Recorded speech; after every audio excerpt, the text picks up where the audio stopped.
I want to give you an example. I like to use myself for an example. This happened to me last year. As you heard, I am in Leadership Tallahassee Class 25, the greatest class ever. We always do that. What is that? It's a little bit corny, isn't it? But anyway, we were about to get together. Now, this is, I've meant to mention this word. Anybody ever heard the term zeitgeist?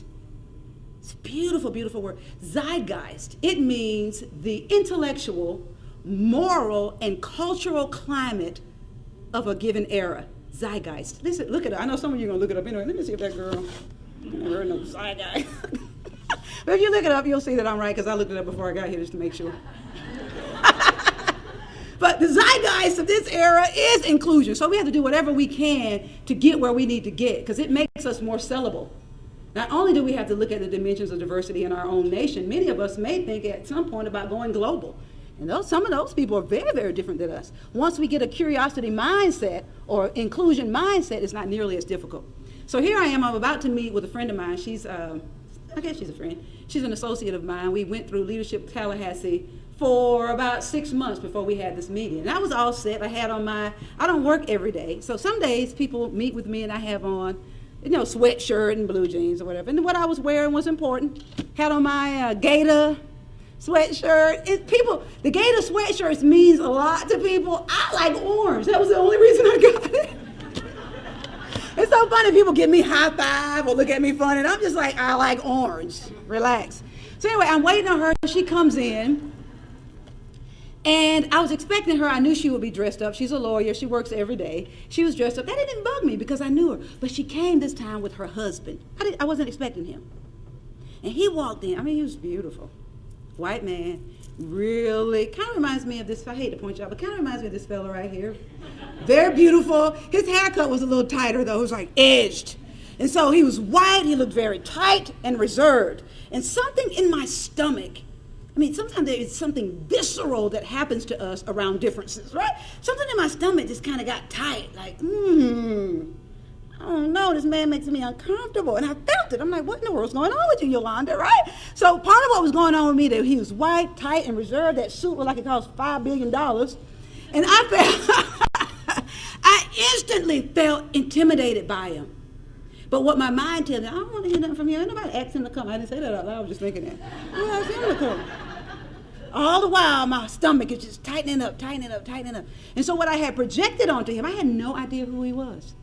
I projected all of that onto him. Not only did I project onto him what I thought he was going to be like, I projected onto him what he might think I was going to be like. And for all of 2 minutes, I was extremely uncomfortable. And here's the action piece. I said to myself, he's giving his wife sugar and whatever, and all this is going on in my head. They're re-greeting each other, and I'm like, Yolanda, you need to relax, baby. You need to relax. I want you to just breathe. You have no idea who this man is. Just breathe in and breathe out and open up. Just breathe in and breathe out and open up. And that's exactly what I did. My body responded to what I told it. Relax. You don't know who this man is. And it's not white men. I work with white men at TCC, but they're all hippies. You're just like, what's up, girlie? We just all play. It's all, not like, I don't know, senators or whatever he looked like. So, and I did. I relaxed. I opened up. He turned out to be much more wittier than I thought he was, but he was reserved. He was his own brand of diversity. And I needed to know that I was safe there. Not safe because they were going to protect me, but safe because I was already complete. I was bringing something to the table, and he was bringing something to the table. We don't always start out like that. Sometimes we have to practice. That is a fundamental action that you can take when you find yourself feeling uncomfortable with somebody because of your own projections. I had no idea who he was. And sometimes we even know people, but that doesn't mean we know what they're going to give us in this given moment. Right? Just because they said something last time doesn't mean that something didn't occur. And that's what's scary, I think, about differences. The unknown. Something really wild and crazy can happen. Yes, exactly, which is what we need. Wild and crazy and new. That's innovation. That's creativity. The other action that we can take is just to look at you don't have to tell anybody, just look around when you go back to work and look at your team. Look at your organization. And then, one of the things I learned in Leadership Tallahassee, we are all leaders. If you're a professional, you're a leader. And you can go to your next team meeting and go, you know what, you guys, I love all of us. When we're going to diversify, we need some new blood. You know, we need some black people, some gay people. We need somebody with disability. We need some new energy, boo. We need to expand. That would take an extraordinarily large amount of courage to do that. But we have to. The zeitgeist of this hour is inclusion. And your competition has already picked up on it. America is not becoming less diverse. It's becoming more diverse. We all know that, right? It's the cocoon. It's fear. There's nothing to fear.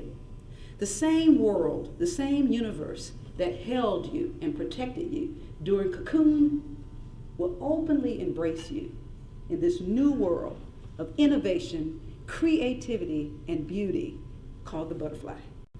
Thank you so much for your time.